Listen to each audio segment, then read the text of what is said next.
Assalamualaikum warahmatullahi wabarakatuh. Perkenalkan, kami dari kelompok 2 Sultan Aceh yang beranggotakan saya Pastor Budiana, Ajeng Salomolidia, Tika, Kori, dan juga Irfan. Di sini kami akan mempersembahkan video Kesultanan Aceh.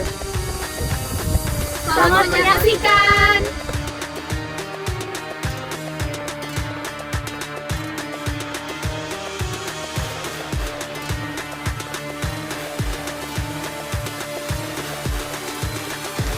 Kesultanan Aceh didirikan oleh Sultan Ali Mukhayat Shah pada tahun 1496 Masehi.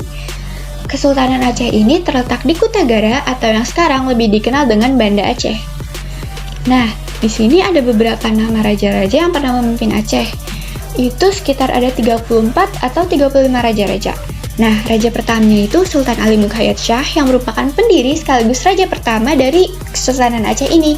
Beliau memimpin pada tahun 1496 sampai 1528 Masehi. Nah, lalu di sini ada raja yang paling berpengaruh yaitu Sultan Iskandar Muda. Nah, di bawah kekuasaan Sultan Iskandar Muda ini, Aceh berhasil melakukan Pahang yang merupakan sumber timah utama dan melakukan penyerangan terhadap Portugis di Malaka. Selain itu, kejayaan dari Kesultanan Aceh ini tidak lepas dari letak kerajaan yang sangat strategis, yaitu di dekat jalur pelayaran dan perdagangan internasional. Lalu di sini ada kehidupan politik dari Kerajaan Aceh. Nah, kehidupan politik dan pemerintahan Kerajaan Aceh ini dipimpin oleh seorang sultan. Sultan atau raja awal mulanya berkedudukan di Gampong Pande, namun kemudian dipindahkan ke dalam Daud Dunia atau di sekitar pendopo Gubernur Aceh. Nah, ibu kota Kesultanan Aceh ini berada di Bandar Aceh Darussalam, namun pada tahun 1873, ibu kota dipindahkan ke Kemala di pedalaman Pidi. Nah, kehidupan politik Kerajaan Aceh sebelum dan sesudah pemerintahan Sultan Iskandar Muda ini sangat berbeda. Pada periode awal, konsentrasi politik lebih tercurah untuk pembentukan kekuatan militer dalam upaya untuk mempertahankan keberadaannya dari ancaman yang datang dari dalam ataupun luar. Nah, ketika Sultan Iskandar Muda berkuasa, ia tidak hanya melakukan kegiatan ekspansi wilayah seperti para pendahulunya, namun ia juga berusaha menata rapi sistem politik dalam kerajaan. Lalu yang kedua ada kehidupan ekonomi dari Kesultanan Aceh. Nah, kehidupan ekonomi Kesultanan Aceh ini bertumpu pada bidang pelayaran dan perdagangan. Perekonomian Aceh ini tumbuh pesat, sebab letaknya yang strategis, yaitu dekat dengan Selat Malaka. Selain itu, semakin meluasnya pengaruh Kerajaan Aceh dan hubungan-hubungan dengan pihak asing juga menjadi faktor perkembangan ekonomi yang semakin maju. Lalu, komoditas perdagangan Kerajaan Aceh meliputi lada, emas, minyak tanah, kapur, sutra, kapas, kapur barus, menyan, dan belerang. Lalu, perekonomian di ibu kota kerajaan juga sudah tumbuh pesat. Hal ini dibuktikan dengan sudah adanya pengolahan bahan mentah menjadi barang jadi. Di bidang pertanian, daerah Sedang Pidi adalah lumbung bagi komoditas padi. Namun, komoditas utama atau yang bisa dikatakan unggulan di Kesultanan Aceh yang diekspor keluar adalah lada. Selanjutnya adalah kehidupan sosial di Kesultanan Aceh. Nah, dalam kehidupan sosial ini, perkembangan ajaran agama Islam di Aceh semakin meluas. Masyarakat Aceh dibagi menjadi beberapa golongan. Golongan pertama disebut dengan Tuku, yaitu mereka yang merupakan bangsawan. Golongan kedua adalah Tengku yang merupakan para ulama. Nah, golongan keempat itu ada Ulai Balang yang merupakan prajurit dan Ulai Balang merupakan golongan ketiga, dan yang terakhir itu golongan terakhir yaitu golongan keempat itu rakyat. Nah, kita lanjut ke kehidupan budaya. Nah, kehidupan budaya di Kesultanan Aceh ini dapat dilihat dari landasan hukum yang berlaku yang didasari dari ajaran Islam yang disebut hukum adat mahkota alam. Berdasarkan hukum tersebut, pengangkatan seorang sultan diatur dengan sedemikian rupa dengan melibatkan ulama dan perdana menteri. Nah, beberapa bangunan yang masih tersisa, contohnya seperti istana dalam Daud Dunia yang sekarang menjadi pendopo Gubernur Aceh. Selain istana, beberapa peninggalan yang masih dapat kita lihat sampai sekarang yaitu Masjid Tua Indraputri, Benteng Indrapatra, Gunungan, Pintu Kop, dan kompleks pemakaman dari keluarga Kesultanan Aceh. Lalu di sini ada penyebab keruntuhan dari Kesultanan Aceh. Nah, penyebab keruntuhannya itu terjadi pada era kepemimpinan Sultan Alauddin Jauhar Alamsyah. Kerajaan ini mengalami keruntuhan yang disebabkan oleh konflik internal dan krisis kepemimpinan. Salah satu konfliknya yaitu invasi Belanda ke Aceh menjadi salah satu penyebab kemunduran Kesultanan Aceh hingga akhirnya Kesultanan Aceh ini runtuh pada tahun 1990-an. 1900-an. Nah, invasi Belanda ke Aceh ini menjadi salah satu penyebab kemunduran. Pada saat itu, invasi Belanda ke wilayah Kesultanan Aceh memperparah permasalahan di dalamnya. Permasalahan di Kesultanan Aceh juga diperparah dengan adanya perang saudara. Lalu di sini ada peninggalan-peninggalan dari Kesultanan Aceh. Yang pertama ada Benteng Indrapatra, lalu ada makam Sultan Iskandar Muda, ada Taman Sari Gunungan, ada meriam Kesultanan Aceh, lalu ada uang emas, ada Masjid Duha, Masjid Raya Baitur Rahman, Pintu Kop, dan Pintu Kop. Cut Nyak-Dien dilahirkan dari keluarga bangsawan yang taat beragama di Aceh Besar, wilayah Enam Mukim pada tahun 1848.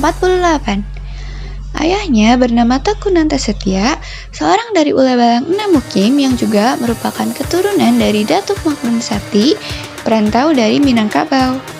Pada masa kecilnya itu, Cut Nyak-Dien adalah anak yang cantik.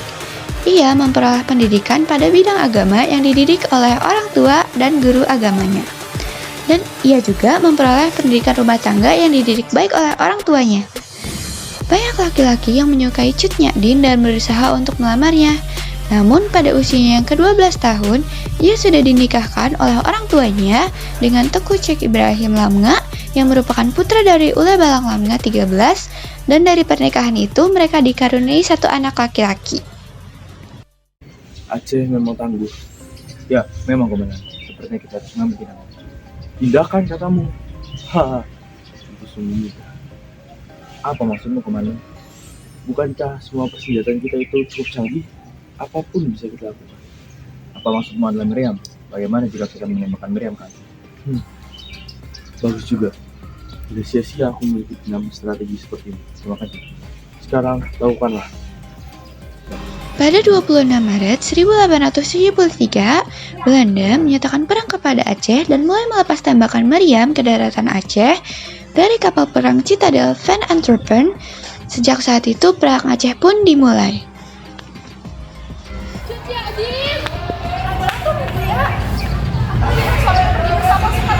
Apa? Pasukan Aceh? Apa itu ada hubungannya dengan Belanda? Sepertinya. Aku mendarat dari suamiku, Belanda melepaskan meriam. Kesultanan Aceh memenangkan perang pertama. Ibrahim Lamnga yang bertarung di garis terdepan kembali bersorak dengan kemenangan. Sementara itu, Kohler tewas tertembak pada April 1873 di medan perang. Jenderal, kita membutuhkan strategi yang baru. Belum, kau meminta usulan strategi dariku? Bukankah itu tugasmu lah yang mengatur dan membuat strategi dan aku yang menyetujuinya? Saya hanya bertanya kepada jenderal saya yang merupakan mantan pengatur strategi, yaitu mantan pengatur strategi yang hebat. Haha, aku tahu aku hebat. Baiklah, aku akan memberikanmu ide yang bisa membuat Aceh menjadi baik. Apa itu, jenderal? Kita lihat saja. Di bawah pimpinan Jan van Sweren, daerah Enam Mukim dapat diduduki oleh Belanda pada tahun 1873, sedangkan Keraton Sutan jatuh pada tahun 1874. Assalamualaikum. Waalaikumsalam. Ada apa lagi Mutia? Ayo kita pergi sekarang. Ayolah, ibu-ibu dan rombongan lain sudah mengungsi. Bawa anakmu dan kita pergi sekarang. Suamiku, dia berjuang untuk Aceh. Baiklah. Cut Nyak-Dien dan bayinya akhirnya mengungsi bersama ibu-ibu dan rombongan lainnya. Ketika Ibrahim Lamnga bertemu di Citarum, ia tewas. Hal ini membuat Cut Nyak-Dien sangat marah dan ia bersumpah akan menghancurkan Belanda. Kurang ajar! Awas kau Belanda! Kau telah membunuh suamiku. Akan kuhabisi dengan tanganku. Aku akan menghancurkanmu. Aku akan menghancurkan.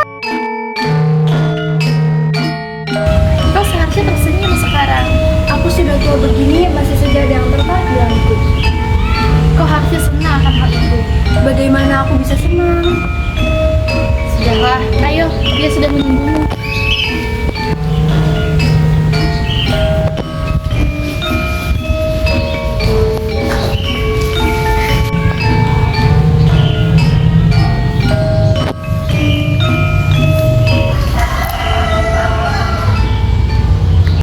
Perkenalkan, saya memperkenalkan diri, saya Teguh Umar. Saya tahu. Saya akan melaporkan kau ke sini. Untuk apa? Aku tidak bisa menerima lamaranmu. Saya tahu Cinadin, kau adalah wanita yang tangguh, pemberani, dan juga teguh dalam dirinya. Ketika kau menikah denganku, saya akan memperolehkanmu turun langsung dalam medan perang. Dan begitu, kau dapat menghancurkan Belanda dengan tanganmu sendiri. Baiklah, aku akan menerima lamaranmu jika kau menepati omonganmu tadi. Saya permisi.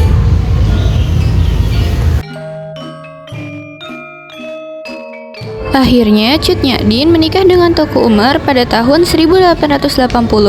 Mereka dikaruniai anak bernama Cut Gambang. Perang dilanjutkan secara gerilya dan dikorbankan perang fisabilillah. Teuku Umar melakukan sebuah taktik. Ini rencana yang sudah kupikirkan sejak lama. Kau percayalah padaku. Aku tidak akan menyalahi Aceh. Tapi Teuku Umar, Lihatlah sekarang, aku bisa serikat ini dengan Belanda. Kau percaya saja padaku, aku bisa memuasai mereka. aku percaya padamu. Lakukanlah apa yang harus kau lakukan. Keesokan harinya, Teuku Umar bersama pasukannya yang berjumlah 250 orang pergi ke Kuta Rajadan untuk menjalankan rencananya. Sesampainya di sana, ia menyerahkan dirinya kepada Belanda. Belanda sangat senang karena musuh yang berbahaya mau membantu mereka. Sehingga mereka memberikan Teuku Umar gelar Teuku Umar Johan Pahlawan dan menjadikannya sebagai komandan pasukan unit Belanda dengan kekuasaan yang penuh. Suamimu hebat. Sekarang dia memimpin pasukan kita. Aku harap Belanda akan hancur. Iya, semoga. Apakah suamimu sudah memberitahumu tentang apa yang ia lakukan dengan Belanda? Aku tidak tahu. Bagaimana kau ini, Cut Nyak-din? Harusnya suamimu memberitahumu. Tapi dia tidak. Dia memberitahumu. Kenapa kau terdiam? Selamat siang, Teuku Umar. Selamat siang, Cut Mutia. Bolehkah aku meminjam Cut Nyak-din sebentar? Mengapa kau berkata seperti itu padaku? Aku akan pergi. Cut Nyak-din, aku pergi dulu. Silakan berbicaralah. Kau memberitahunya? Tidak, aku tak memberitahunya. Bagaimanapun juga, dia pasti akan tahu. Dia anak seorang petinggi dulu. Informasi apapun, dia pasti akan mengetahuinya. Aku ingin dia tidak tahu. Sudahlah, ini semua kita lakukan demi Aceh. Baiklah. Teuku Umar masih terus berhubungan dengan Belanda. Teuku Umar lalu mencoba untuk mempelajari taktik Belanda. Sementara itu, pelan-pelan mengganti sebanyak mungkin orang Belanda di unit yang dia kuasai. Karena merahasiakan rencananya itu, Teuku Umar dan Cut Nyak-din dituduh sebagai pengkhianat oleh warga Aceh. Pengkhianat! Sungguh kau dan suamimu adalah pengkhianat! Sopankan suara kau, aku lebih tua darimu. Sekarang izinkan aku bertanya padamu. Di mana rasa hormatmu kepada suami pertamamu yang telah meninggal membela Aceh? Dan sekarang kau mengkhianatinya. Kenapa kau hanya terdiam, Cut Nyak-din? Di mana mulutmu? Di mana sumpahmu yang kau katakan itu? Kau akan menghancurkan Belanda dengan tanganmu sendiri. Apa aku harus menjawabnya? Dulu aku mengira kau adalah perempuan Aceh yang pemberani dan tangguh. Tapi kau sekarang tidak bisa dikatakan seperti itu. Karena kau sangat rendah, Cut Nyak-din. Apa salah rakyat Aceh padamu? Pergilah, Mutia. Baik, aku akan pergi. Terima kasih untuk pengkhianatanmu, Cut Nyak-din.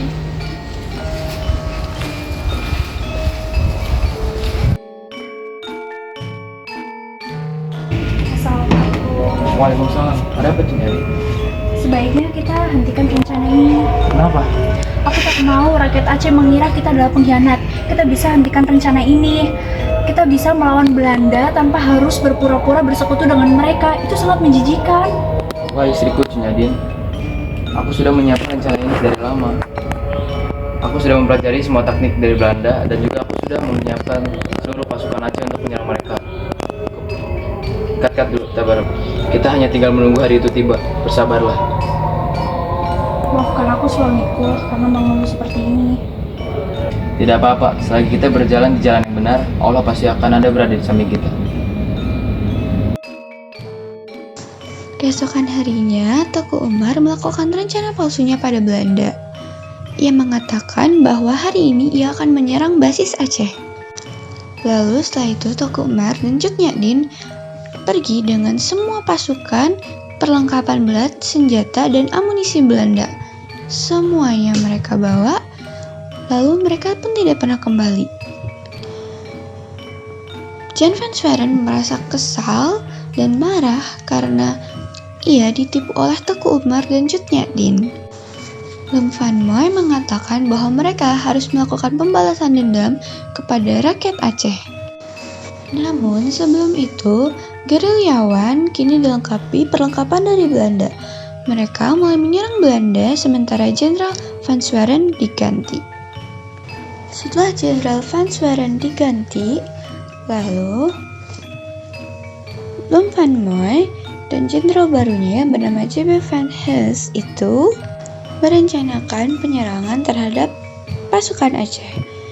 Lem Van Moy mendapatkan informasi bahwa pasukan Aceh sudah menyerang Kutaraja dan Malabo.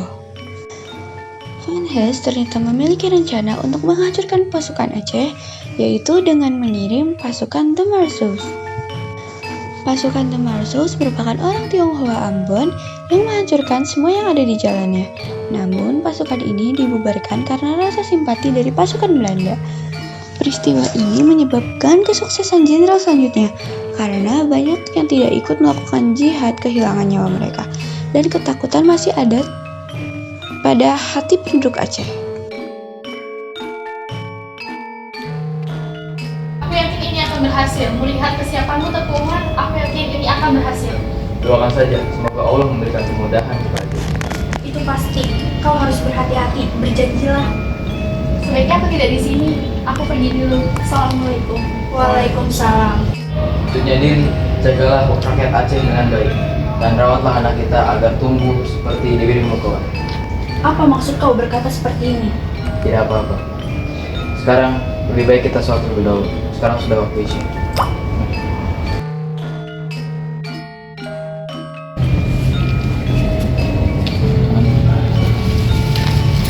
Tetapi karena Belanda sudah terlebih dahulu mengetahui rencana Teuku Umar, maka Belanda dapat membunuh Teuku Umar. Suamimu, Teuku Umar! Ada apa dengan suamiku? Apa yang terjadi dengannya? Teuku Umar! Mati tertembak peluru! Tidak, Anda pasti salah. Abu saya belum meninggal.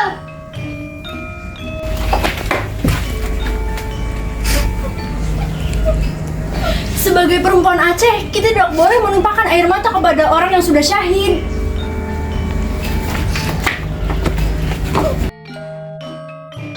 Cut Nyak-dien lalu memimpin perlawanan untuk melawan Belanda di daerah pedalaman Malabo bersama pasukan kecilnya.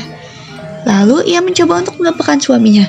Selain itu, Cut Nyak-dien juga sudah semakin tua, matanya yang sudah mulai rabun, dan ia pun terkena penyakit encok. Dan ditambah lagi jumlah pasukannya yang terus-menerus berkurang, serta sulit untuk memperoleh makanan. Hal ini membuat iba para pasukannya itu. Tetapi salah satu pasukannya yang bernama Panglaut itu melaporkan lokasi markasnya kepada Belanda karena ia iba. Akibatnya Belanda menyerang markas Cut Nyak-dien di Betang Lesage. Mereka pun terkejut dan bertempur mati-matian. Ada apa, Mak? Ada apa, Cut Nyak-dien? Bawa anakku pergi dari sini, kumohon. Tidak, aku tidak akan meninggalkanmu. Pergilah, kumohon, pergi. Ini untuk Aceh, Mutia. Ayo kita pergi. Tidak.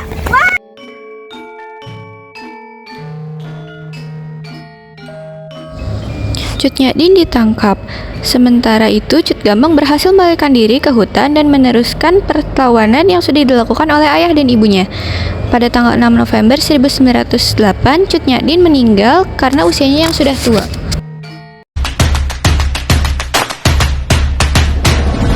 Oh, amat dekat tuh.